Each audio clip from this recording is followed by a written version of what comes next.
अस्सलाम वालेकुम नाज़रीन, रूबी न्यूज़ के साथ मैं हूं मोहम्मद अख्तर। सबसे पहले नजर डालते हैं सुर्खियों पर।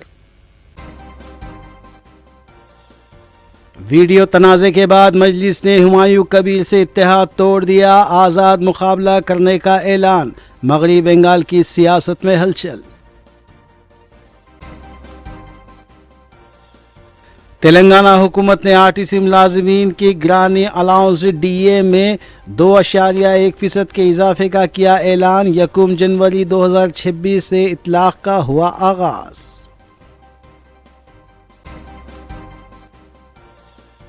सीनियर लीडर जीवन रेड्डी की केसीआर से जज्बाती मुलाकात। बीआरएस पार्टी में शमूलियत। साबिक वज़ीर आला के साथ काम करने की ख्वाहिश का इजहार। जीवन रेड्डी ने उजलत में कांग्रेस छोड़ने का फैसला किया है। वज़ीर आला रेवंत रेड्डी ने आखिरी लम्हे तक भी राज्यसभा की नशिस्त के लिए कोशिश की। रुकन असम्बली नागेंद्र का इंकशाफ।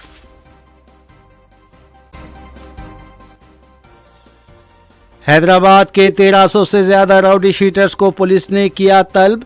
एनडीपीएस केसेस में मुलविस अफराद के ड्रग टेस्ट के बाद तकरीबन 250 के टेस्ट मुस्बित पाए गए।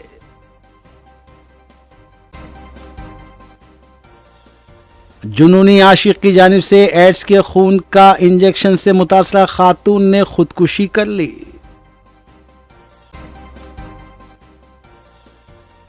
आंध्र प्रदेश के अलूरी सीतारामा राजू जिले में रील बनाने के दौरान अफसोसनाक वाकया। 3 लड़कियां गरकाब, लाशें दस्तयाब। तेलंगाना के वरंगल में 21 साला खातून की इज्तिमाई इस्मत रेजी और कत्ल का दिल दहला देने वाला वाकया। मुतालिका पुलिस मसरूफ़ तहकीकात।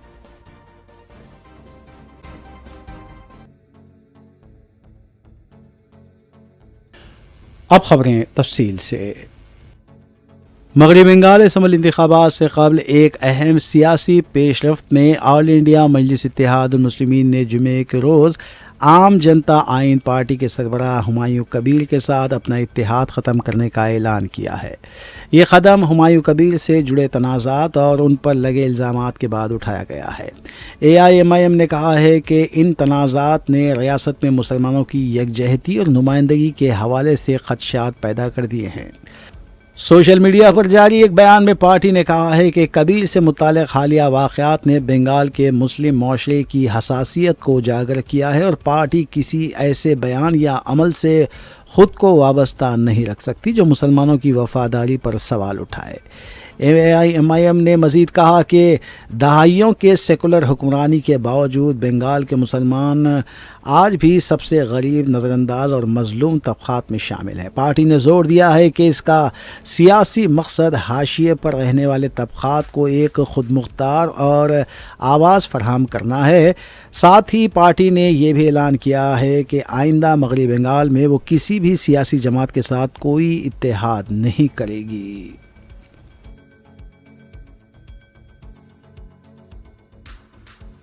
कांग्रेस से इस्तीफा दे चुके लीडर जीवन रेड्डी ने जुमे की दोपहर बीआरएस पार्टी के सरबराह केसीआर से मुलाकात करते हुए बाकायदा तौर पर बीआरएस पार्टी में शमूलियत इख्तियार कर ली। इस मौके पर केटीआर, के ईश्वर, जी कमलाकर, वी प्रशांत रेड्डी, एल रमना के अलावा दूसरे लीडर्स भी मौजूद थे। इस मौके पर जीवन रेड्डी ने जज्बाती अंदाज में कहा कि ऊपर वाले ने आपके साथ मुझे काम करने के लिए भेजा है। इससे पहले जीवन रेड्डी का केसीआर की ख़यामगाह पर पहुंचने पर बीआरएस के लीडर्स ने उनका इस्तकबाल किया।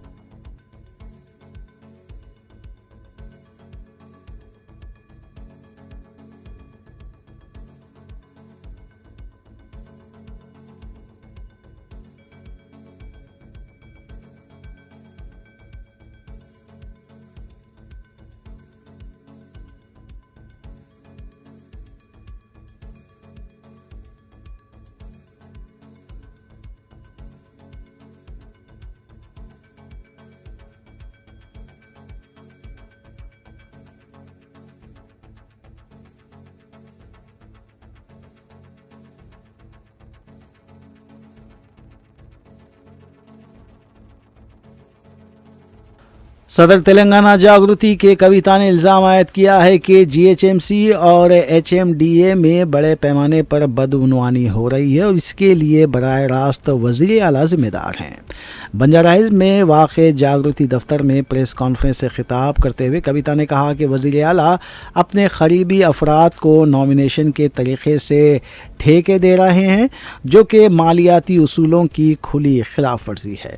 कविता ने मज़ीद कहा कि जीएचएमसी के क़याम के बाद अगरचे कुछ मुस्बित तब्दीलियाँ आईं, मगर आज भी मामूली बारिश के दौरान शहर की हालत अबतर हो जाती है। जगह जगह पानी जमा हो जाने के बायस ट्रैफिक निज़ाम दरहम बरहम हो जाता है। उन्होंने बताया कि हैदराबाद की तरक्की के नाम पर एचएमडीए के दायरा कार में 35,000 करोड़ रुपये मालियत के फ्लैट्स फ़रोख्त किए गए, मगर इन वसाइल को शहर की तरक्की पर खर्च नहीं किया गया। उन्होंने इल्ज़ाम आयद किया कि बड़े पैमाने पर कॉन्ट्रैक्ट्स बग़ैर टेंडर के नॉमिनेशंस के ज़रिए दिए जा रहे हैं।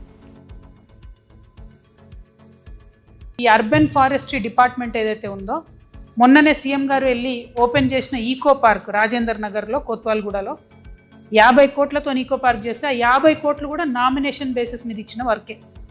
అది ఈ గవర్నమెంట్ చేస్తున్నది ఏం కాదు. బీఆర్ఎస్ గవర్నమెంట్ ఉన్నప్పటి నుంచి మా దగ్గర ఆర్టీఐలో 2017-18 నుంచి డేటా ఉంది. 2017-18 నుంచి మొన్న 2021-22 వరకు బీఆర్ఎస్ హయాంలో 485 కోట్ల రూపాయల వర్క్స్ నామినేషన్ కింద ఇచ్చారు. అంటే ఏం లేదు, వాళ్ళు ఎవ్వరు కూడా మళ్ళీ సర్టిఫైడ్ కాంట్రాక్టర్స్ కాదు, మొత్తం ఆ 17 నుంచి ఇప్పటి వరకు ఇచ్చిన వాళ్ళు కూడా అదే ఒరవడిని కొనసాగిస్తూ ఇప్పుడు వచ్చినటువంటి రేవంత్ రెడ్డి గారు కూడా 2 సంవత్సరాల్లో 1148 కోట్ల రూపాయలను నామినేషన్ బేసిస్ మీద ఇచ్చేసారు. అది నేను చెప్తానని ముఖ్యమంత్రి గారు స్వయంగా చెప్పిందే.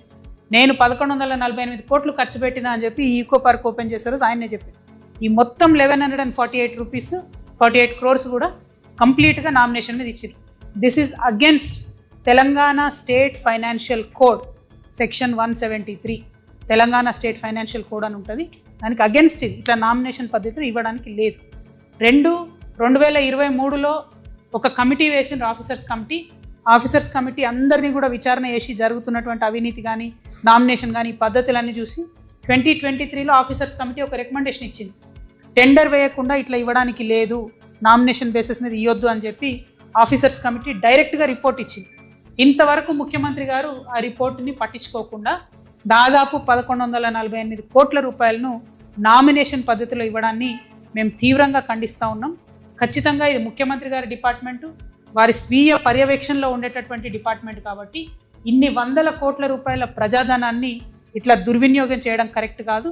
ఖచ్చితంగా టెండర్ సిస్టమ్ దాంట్లో ఇంట్రడ్యూస్ చేయాలని నేను కోరుతా ఉన్నాను.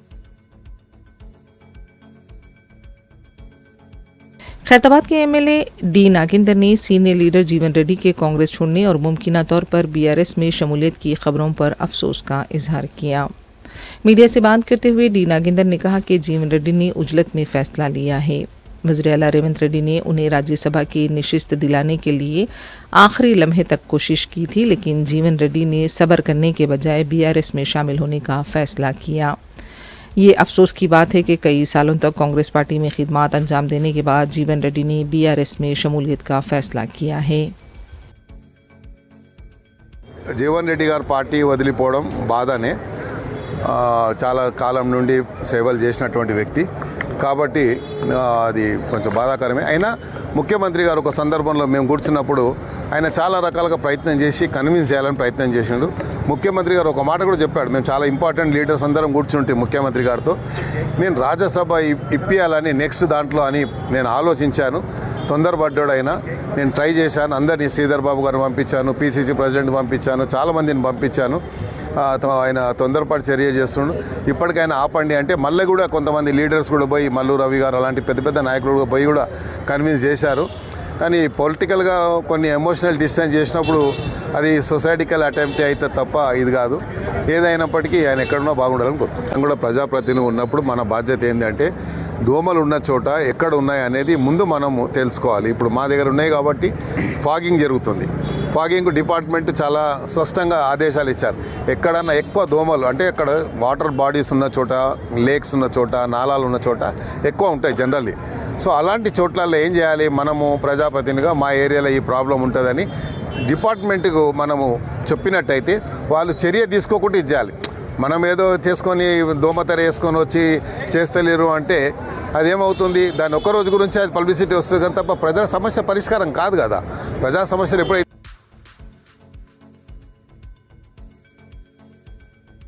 Telangana state board of intermediate education ने इंटरमीडिएट फर्स्ट और सेकंड ईयर के सालाना इम्तिहानात के नताइज 12 अप्रैल को जारी करने का फैसला किया है।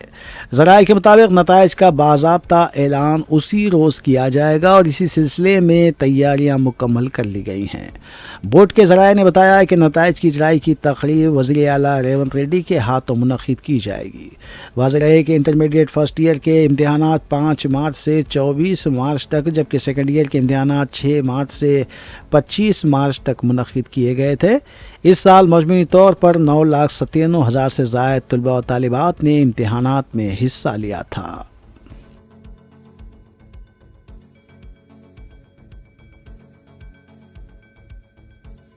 तेलंगाना की हुकूमत ने आरटीसी मुलाजिमीन की ग्रानी अलाउंस डीए में 2.1% के इजाफे का ऐलान किया है, जिस पर 1 जनवरी 2026 से अमल हुआ है। रियासती वज़ीर पूनम प्रभाकर ने इस सिलसिले में बताया कि गुज़िश्ता 3 माह के ज़ेर इल्तिवा बकाया जात सप्लीमेंट्री बिल्स के तहत जारी किए जाएंगे। आरटीसी पर इसका सालाना 2.82 करोड़ रुपये का बोझ पड़ेगा। पूनम प्रभाकर ने आरटीसी मुलाजिमीन के लिए वज़ीर आला रेवंत रेड्डी का शुक्रिया अदा किया। आरटीसी मुलाजिमीन के वफ़द ने पूनम प्रभाकर से मुलाकात करते हुए उनका शुक्रिया भी अदा किया। पूनम प्रभाकर ने बताया कि ग्रानी अलाउंस 50.7 से बढ़ाकर 52.8% हो गया है। इससे रियासत तेलंगाना के तमाम आरटीसी मुलाजिमीन को फ़ायदा होगा। రాష్ట్ర రోడ్డు రవాణా సంస్థ కార్మికులకు సంబంధించి ఉన్నటువంటి ఏకైక పెండింగ్ డిఏను కూడా విడుదల చేయడానికి ప్రభుత్వం నిర్ణయం చేసింది. జనవరి 2026 నుంచి 2.1% డిఏ పెంచుతూ పెండింగ్ను కూడా జనవరి నుంచి ఇవ్వాల్సింది కూడా భవిష్యత్తులో సెటిల్ చేస్తూ అందరికీ ఈ యొక్క శుభవార్త తెలియజేస్తాను. మొదటి నుంచి కూడా సంస్థ 3 ప్రధాన అంశాల మీద పనిచేస్తూ ఉంది తెలంగాణ ప్రజాపాలన ప్రభుత్వంలో. ఒకటి కార్మికుల సంక్షేమము, ప్రయాణికుల సౌకర్యము, సంస్థ పరిరక్షణ, అభివృద్ధి. కాబట్టి ఇందులో భాగంగా సంస్థకు ప్రధాన భాగస్వాములైనటువంటి కార్మికుల సంక్షేమం పట్ల ఎప్పుడు కూడా సంస్థ అన్ని రకాల ఆలోచనతో ఉంది. వాళ్ళకు సంబంధించినటువంటి మరి ఆరోగ్య పరీక్షలకు సంబంధించినటువంటి ఆసుపత్రి అప్గ్రేడేషన్ కావచ్చు, కారుణ్య నియామకాలు కావచ్చు, దీర్ఘకాలిక రిమూవల్ అయినటువంటి వాళ్ళని 3 మెన్ కమిటీ తీసుకోవడం కావచ్చు, కొత్త నియామకాలను చేసి పనిభారం తగ్గించడం కావచ్చు, ఈ విధంగా అనేక రకాల కార్యక్రమాలు చేస్తూ ఉంది. అందులో భాగంగా పెండింగ్ లో ఉన్నటువంటి ఈ యొక్క డిఏను కూడా మరి 2.1% పెంచుతూ గతంలో ఉన్నటువంటి 48.6 నుంచి ఇప్పుడు 50.7%కు పెంచడం జరిగింది. ఇప్పుడు తెలంగాణలో ఉన్నటువంటి ప్రతి రవాణా ఆర్టీసీలో ఉన్నటువంటి మరి ఉద్యోగస్తులందరికీ కూడా ఈ యొక్క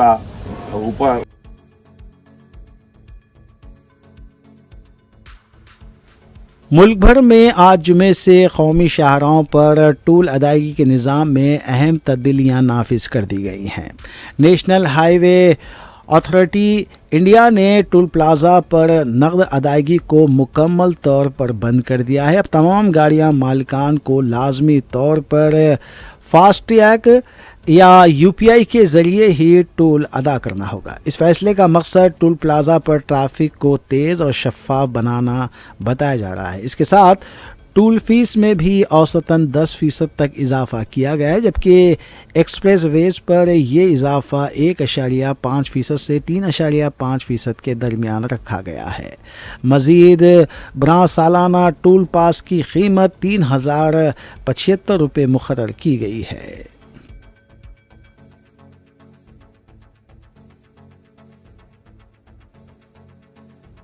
भवानीनगर पुलिस स्टेशन हुदूद में पुलिस की जानिब से कम्युनिटी कॉन्टैक्ट प्रोग्राम और कॉर्डन सर्च ऑपरेशन अंजाम दिया गया। डीसीपी करण खारे ने बताया कि इस ऑपरेशन के दौरान पुलिस ने 280 मकानात की तलाशी ली। बिलखुसूस रौडी शीटर्स के मकानात की भी जामे तलाशी ली गई। इस दौरान 6 रौडी शीटर्स और 6 मुश्तबा अफराद को हिरासत में लिया गया और बग़ैर दस्तावेज़ात की 69 2 व्हीलर्स को और 2 3 व्हीलर्स को भी जब्त किया गया। उन्होंने इस कॉर्डन सर्च के बारे में मज़ीद तफसील भी बताई। कब से? 15-20 दिन में। कैसे रजिस्टर है क्या? हाँ? पक्का? कुछ नहीं है? क्या चलता है यहाँ पे? हाँ? चलना प्रॉपर है? अच्छे रह रहे हो कैसे है यहाँ पे? अच्छे रह रहे? कौन है यहाँ पे? गड़बड़ कर देगा कहाँ पे? Asian gym. Asian gym. सारे लोग वहीं पे आते हैं? रात में डे में। शाम को कब तक रहता है चालू? 11:30 बजे खत्म हो। 12 बजे तक रहता है? पीने खाने वालों के लिए पुराने बस्ती के लोग जो है जान लेते बस्ती के लोग तो भी संभाल लेते पीले खाने के आए देख लेते कैसे रखना है। चारमीनार जोन में भवन नगर एरिया में कॉर्डन सर्च ऑपरेशन कंडक्ट किया गया। इसके अंडर एसीपी मिर्चो और साथ में एसएचओ भवन नगर यहाँ पे अंडर लीडरशिप यहाँ पे पार्टिसिपेट किया गया।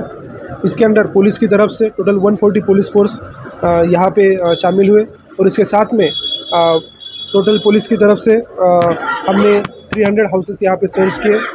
इसके अंडर पुलिस को एक अच्छा सक्सेस यहाँ पे मिला है। उसमें हमें टोटल 69 टू व्हीलर्स और 2 3 व्हीलर्स यहाँ पे हमें मिले जो विदाउट प्रॉपर डॉक्यूमेंट्स नहीं थे। इसके अलावा साथ में टोटल 11 सस्पेक्ट शूटर्स और 6 राउडी शूटर्स को भी यहाँ पे हमने कस्टडी में लिया गया। उनके हाउसेस भी यहाँ पे सर्च किए गए। इस हाउस सर्च के दौरान हमें total 10 bags of PDS rice भी यहाँ पे मिला। इसमें मोहम्मद हाजी जो एक्यूज पर्सन है उसको भी हमने कस्टडी में लिया गया। ये जो कॉर्डन सर्च का मकसद था ये था कि बेसिकली लास्ट मंथ में रमज़ान के टाइम पे पुलिस की तरफ से ज़्यादा कार्रवाई हमने किया नहीं। उसके बाद में काफ़ी ज़्यादा जो लोग हैं स्पेसिफिकली जो राउडी शूटर्स है, सस्पेक्ट शूटर्स है, एंटी सोशल एलिमेंट है, वो काफ़ी राउडिज़म में यहाँ पे पार्टिसिपेट हो रहे थे। तो उसके बारे में पब्लिक से डिमांड आया कि यहाँ पे कॉर्डन सर्च ऑपरेशन किया जाए। तो उसके बारे में हमने यहाँ पे कैसो ऑपरेशन आज किया गया। तो इसके अंदर जो यहाँ पे रहने वाले लोग हैं और साथ में शॉपकीपर्स दोनों से भी यहाँ पे बात की गई और उसके अंदर पुलिस उन्होंने अच्छी इन्फॉर्मेशन भी दी और पुलिस की तरफ से भी सभी लोगों को गुजारिश की गई है कि यदि आपके साथ में किसी तरह का कोई हैरेसमेंट हो, राउडिज़म हो, एक्सटॉर्शन हो, ऐसी एक्टिविटीज़ यदि कोई कर रहा होगा तो डेफिनेटली आप पुलिस के पास आइए, पुलिस को इन्फॉर्मेशन दीजिए। आपकी जो भी आइडेंटिटी है उसको हम डिस्क्लोज़ नहीं करेंगे, ये हमारा आपको वादा है। और साथ में सभी लोगों ने एक अच्छा भरोसा भी पुलिस पे दिखाया और काफ़ी अच्छा इन्फॉर्मेशन भी दे रहे हैं। तो मैं चाहता हूँ कि सारी जो आवाम है अपनी चारमीनार जोन की, सारे लोग यहाँ पे पुलिस के साथ कोऑपरेशन करते हुए हम ये चारमीनार जोन को एक राउडिज़म फ्री जोन बनाने में हमें पूरा सहयोग करें और डेफिनेटली हमारी तरफ से एक सेफ चारमीनार जोन यहाँ पे बनाने में पूरा हम प्रयत्न करेंगे। Thank you.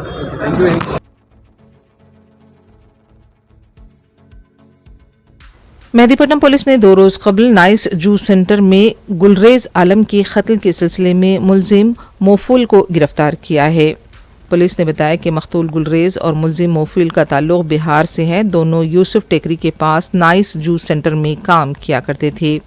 मुलजिम चार्ट बनाया करता था। मामूली बात को लेकर दोनों में बहस व तकरार हुई, जिस पर मोफिल ने गुलरेज आलम पर स्टील की शय से हमला किया, जिसके बाद गुलरेज के मुंह से खून बहने लगा और वो बेहोश हो गया। फौरी उसे करीबी हॉस्पिटल मुंतकिल किया गया था, लेकिन डॉक्टर्स ने उसे मुर्दा करार दिया। मुलजिम मोफिल को अदालत में पेश कर दिया गया है।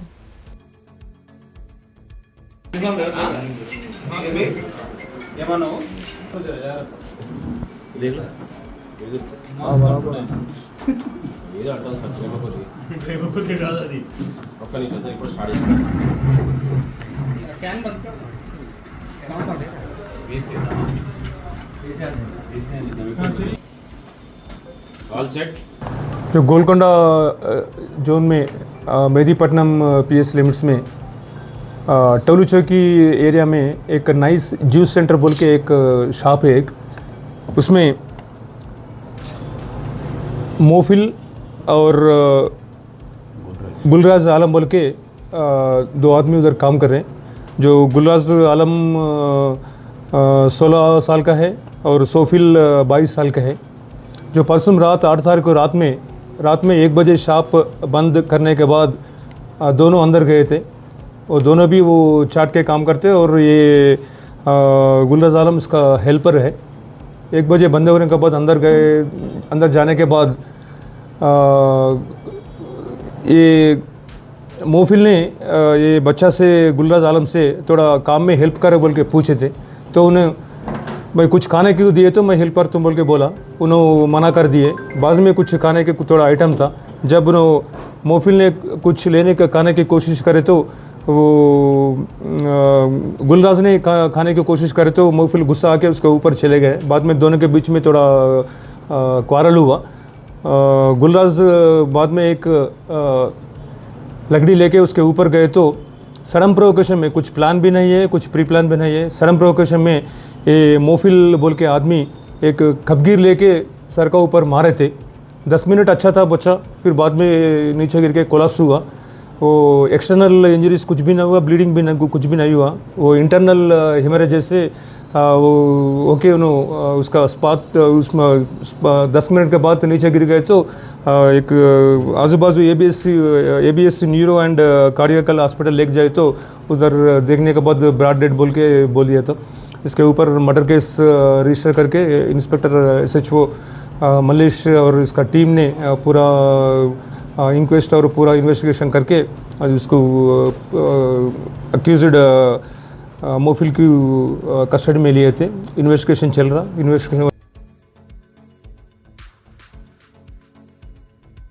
जीएचएमसी की टीमों ने बालापुर पुलिस के साथ मुश्तरका तौर पर मदीना कॉलोनी में धावा किया, जहां कई महीनों से जखीरा किया हुआ सड़ा गला गोश्त पाया गया, जिसे जब्त भी किया गया। और जीएचएमसी के मुताबिक गैर सेहत बख्श हालात में पाए गए इस गोश्त की सप्लाई से बीमारियों का खदशा लाहक है। इस सिलसिले में यूनिट को मोहरबंद किया गया। ये यूनिट गैर कानूनी तौर पर चलाया जा रहा था।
थोड़ा दूर डाले तो आपको डालने को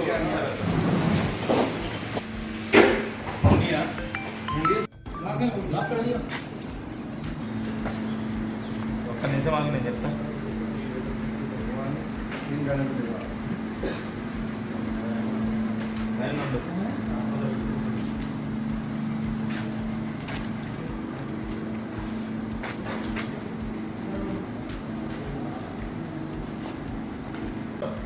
आपको डालने को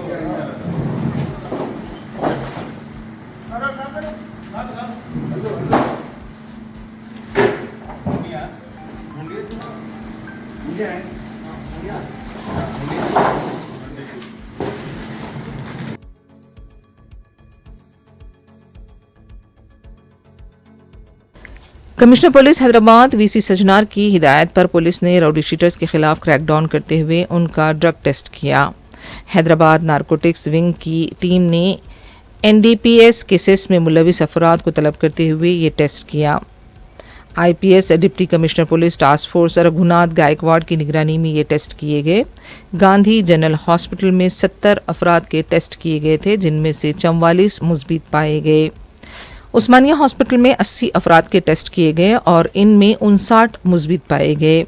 एरागड्डा मेंटल हॉस्पिटल में 89 अफराद के मुआयने किए गए, इनमें से 86 मुस्बित पाए गए। जुमला 239 अफराद के मुआयने किए गए थे, इनमें से 189 मुस्बित पाए गए।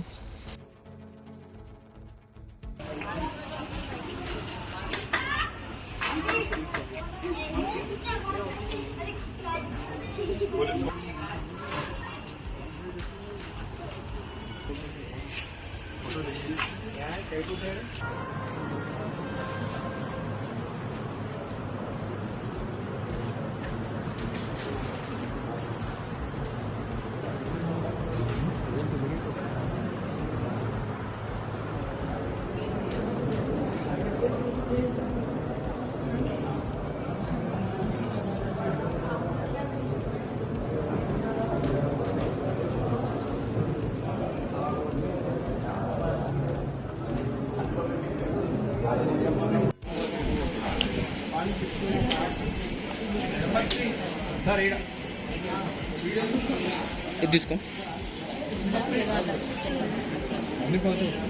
వాళ్ళని తెచ్చుకున్నాం.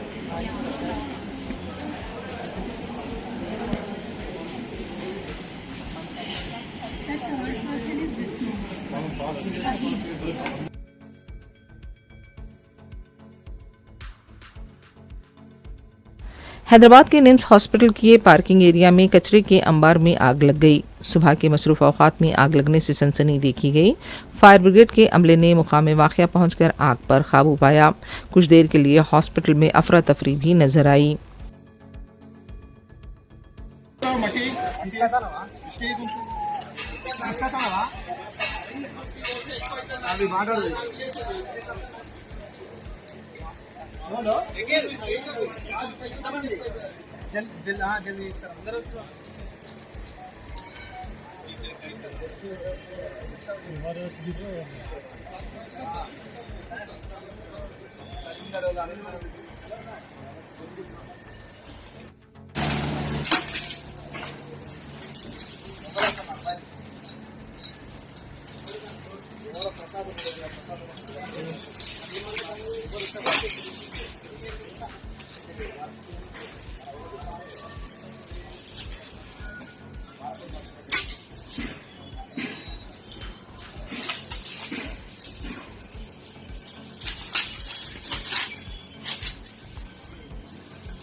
तकरीबन 42 माविस्टों ने तेलंगाना डीजीपी के रूबरू खुदसुपुर्दगी इख्तियार की। इन माविस्टों में अहम कमांडर सोडी केशालू उर्फ केशा भी शामिल बताया गया है। माविस्टों ने 36 हथियार भी हवाले किए हैं। इनमें 5 AK-47, 4 SLR, 3 rifles, 6 BGL guns, 1 पिस्तौल और 2 रिवॉल्वर शामिल हैं। मरकजी हुकूमत का निशाना था कि मार्च में मुल्क को माविस्टों से पाक कर दिया जाएगा। तेलंगाना में बताया जा रहा है कि माविस्टों की सरगर्मियां तकरीबन ख़त्म हो चुकी हैं। डीजीपी शिवधर रेड्डी ने इससे पहले भी माविस्टों से अपील की थी कि अपने आप को कानून के हवाले कर दें और कौमी धारे में शामिल हो जाएं।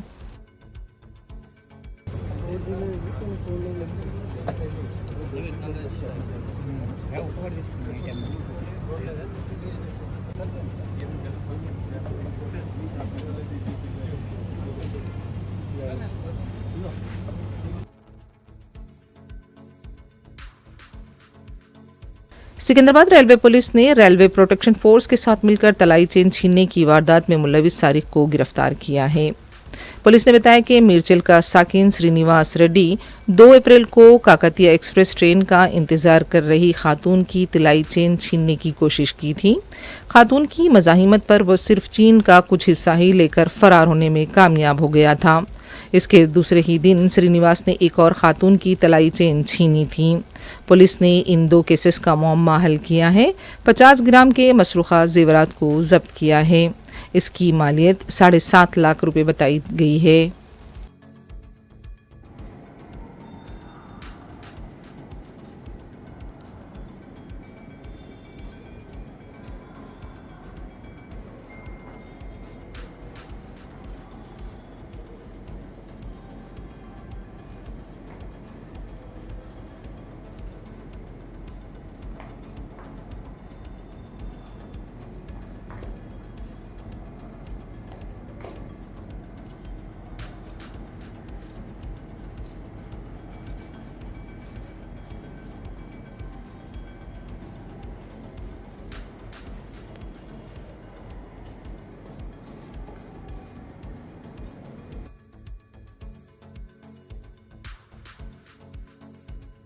एड्स से मुतासरा जुनूनी आशिक की जानिब से अपने खून का इंजेक्शन देने से मुतासरा खातून ने खुदकशी कर ली। वाज़ेह है कि मीरचल ज़िले के Pocharam IT corridor police station के हदूद में गुज़िश्ता माह 11 तारीख को मनोहर नामी एड्स से मुतासरा शख्स ने एक खातून को अपने खून का इंजेक्शन दे दिया था। खातून को जब ये पता चला था कि मनोहर को एड्स है तो उसने शादी से इनकार कर दिया था। अब मुतासरा खातून ने अपने घर में फांसी लेकर खुदकशी कर ली। खातून की लाश को पोस्टमार्टम के लिए गांधी हॉस्पिटल मुंतकिल कर दिया गया है।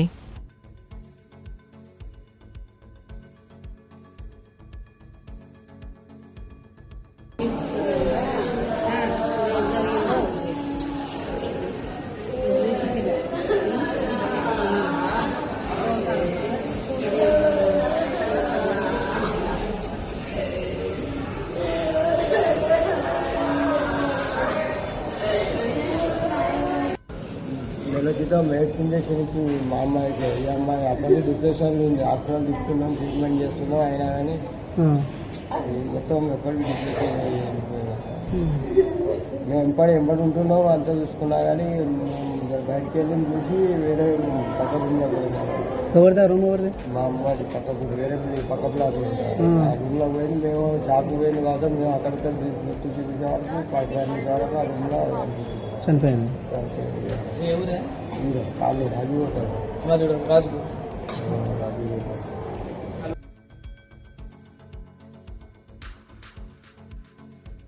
तेलंगाना के वरंगल में 21 साला खातून की इज्तिमाई इस्मत रेजी और कत्ल का दिल दहला देने वाला वाक़या पेश आया। बताया जाता है कि 9 अप्रैल को रायपड़ती मंडल में ये वाक़या पेश आया। मुलजिमीन का ताल्लुक़ रावरा तांडे से बताया जाता है। मुतासरा खातून की लाश पोस्टमार्टम के लिए हॉस्पिटल मुंतकिल की गई। मुतवफ़िया के अफराद ख़ानदान ने मुर्दाखाने के पास एहतजाज किया। ये भी इल्ज़ाम लगाया गया कि मुलजिमीन गांजे के नशे की हालत में थे।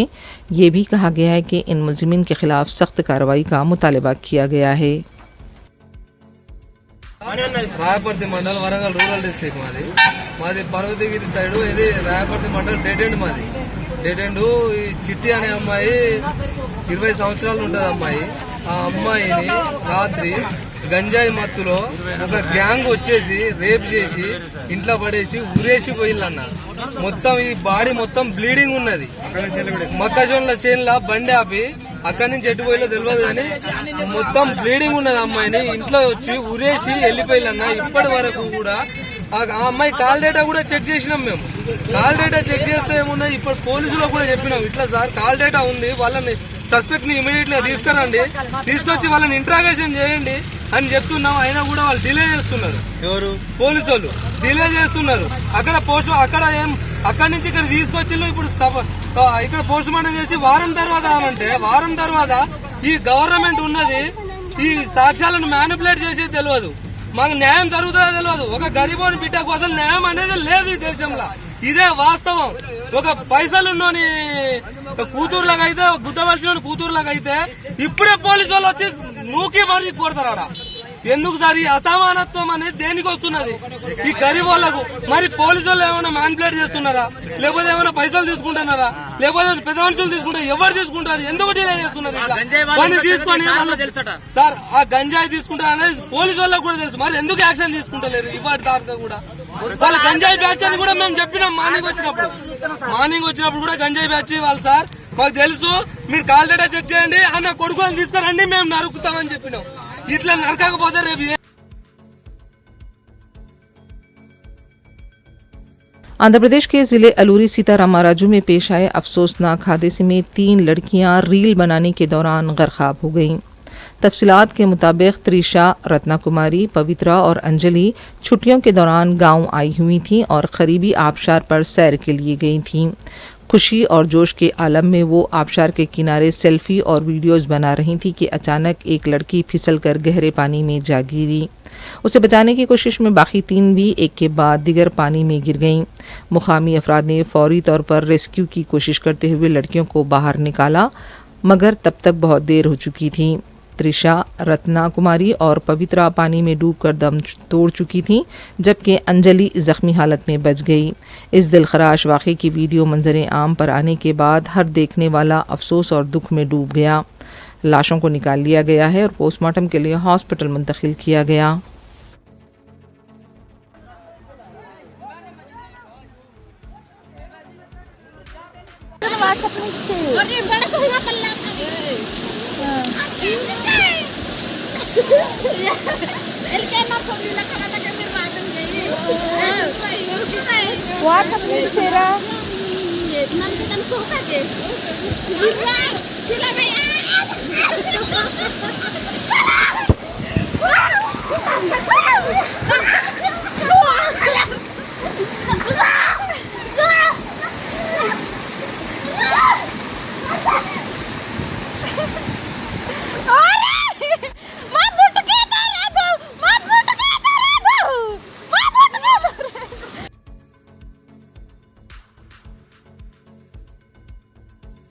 फारूकी फाउंडेशन की जानिब से हैदराबाद में मुस्लिम लड़कियों और लड़कों के रिश्तों के लिए रूबरू रिश्तों का प्रोग्राम हरिद्वार आसिफ नगर रोड मेहदीपट्टनम पर वाक़े दारुल अमन फंक्शन हॉल में मुनक़िद किया जा रहा है। फारूकी फाउंडेशन के सरबराह ज़फ़र फारूकी ने बताया कि फ़ाउंडेशन बग़ैर किसी मुनाफे या नुकसान के मियारी लड़कियों और लड़कों के रिश्ते फराहम कर रहा है। उन्होंने बताया कि इस शोबे में उन्हें 40 साल का तजुर्बा है, जबकि इस शोबे में धोखाधड़ी आम हो चुकी है और भरोसेमंद अफराद ही से इस सिलसिले में रुजू होना चाहिए। मज़ीद तफ़सीलात के लिए मोबाइल नंबर 9247774712 पर रब्ता किया जा सकता है। फारूकी फाउंडेशन के ज़ेर एहतमाम हर इतवार सुबह 10 से 4 बजे दारुल अमन फंक्शन हॉल मेहदीपट्टनम में लड़के और लड़कियों का आमने सामने प्रोग्राम मुनक़िद किया जाता है। यहाँ पर ढेर सारे लड़के और ढेर सारे लड़कियों के रिश्ते हैं। इसके साथ साथ यहाँ पर दूसरी सेकंड मैरिज के लिए भी मर्द व ख़वातीन के बेशुमार रिश्ते मौजूद हैं। अवामुन्नास ख़ासकर शहर हैदराबाद के शहरियों से मैं दरख्वास्त करता हूँ कि अपने होनहार बच्चों के और बच्चियों के रिश्तों के लिए यहाँ पर रजिस्ट्रेशन करवाएँ और बेहतर से बेहतर रिश्तों का इंतखाब करें। और इसकी एक बुनियादी सहूलत यह है कि ये मेहदीपट्टनम में होने की वजह से यहाँ पर अतराफ और अकनाफ के अच्छे मोतबर और पढ़े लिखे रिश्ते यहाँ पर मौजूद है, जिसकी वजह से आपके बाद की ज़िंदगियाँ पुरसुकून हो सकती हैं। एक अहम बात जो है वो ये है, लड़के और लड़कियों के इंतखाब में आप इस बात को महसूस रखिए कि दीनदारी भी हो और शराफत भी हो। ये दो तरह की बातों को फारूकी फाउंडेशन यहाँ पर अपने रिश्तों में इस बात को महसूस रखता है। इस वक्त शहर के हैदराबाद और पूरे हिंदुस्तान में मुस्लिम रिश्तों के लिए एक बड़ा अहम मसला ये बना हुआ है कि लड़कियों की उम्र में पढ़ने लिखने की वजह से उम्र बड़ी हो जा रही है। इसके बरखिलाफ इस्लाम कम उम्र लड़कियों की शादी के लिए ज़्यादा तवज्जो देता है, ताकि आज के ये तरक्की याफ्ता दौर में लड़की और लड़कियों के बहक जाने के इम्कान ज़्यादा हैं। सोशल मीडिया की खराबियाँ लड़के और लड़कियों के सेहत पर और हालात पर, जहन पर ख़राब असर मुरतब कर रहे हैं।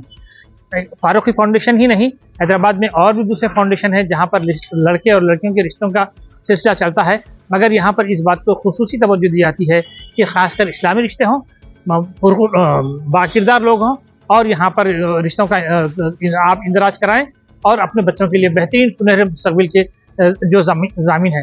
मैं आप लोगों से दरख्वास्त करता हूँ कि अपने होनहारों को तालीम से ज़रूर रास्ता कीजिए, मगर उनकी उम्र इस तरह से बर्बाद मत कीजिए।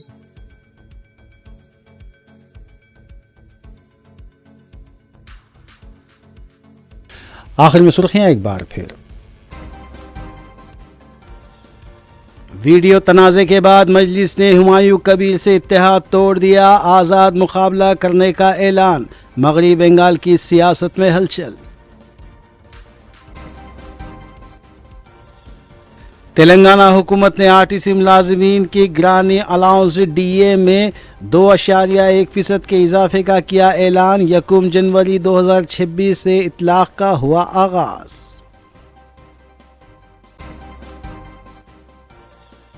सीनियर लीडर जीवन रेड्डी की केसीआर से जज्बाती मुलाकात, बीआरएस पार्टी में शमूलियत, साबिक वज़ीर आला के साथ काम करने की ख्वाहिश का इजहार।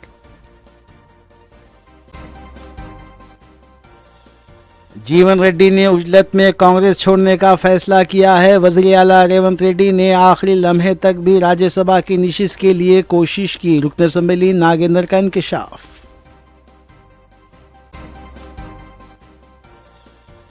हैदराबाद के 1300 से ज्यादा राउडी शीटर्स को पुलिस ने किया तलब, एनडीपीएस केसेस में मुलविस अफराद के ड्रग टेस्ट के बाद तकरीबन 250 के टेस्ट मुस्बित पाए गए।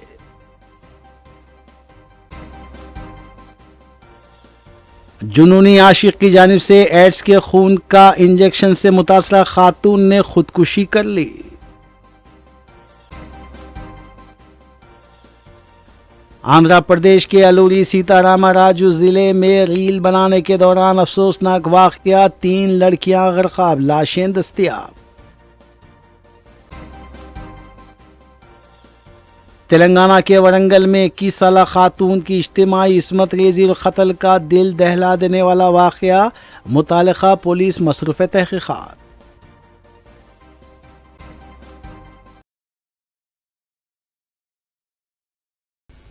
नाज़रीन, रूबी न्यूज़ की फीडबैक के लिए स्क्रीन पर दिए गए नंबर पर आप कॉल कर सकते हैं या ईमेल के ज़रिए हमें पैगाम भी भेज सकते हैं। इसी के साथ रूबी न्यूज़ यहीं इख्तिताम पज़ीर होती है। रूबी न्यूज़ की सारी टीम को दीजिए इजाज़त। अल्लाह हाफ़िज़।